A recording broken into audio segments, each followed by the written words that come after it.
sumuko ang puso ko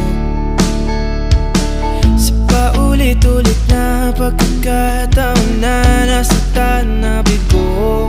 Mukhang delikado na naman ako. Bakit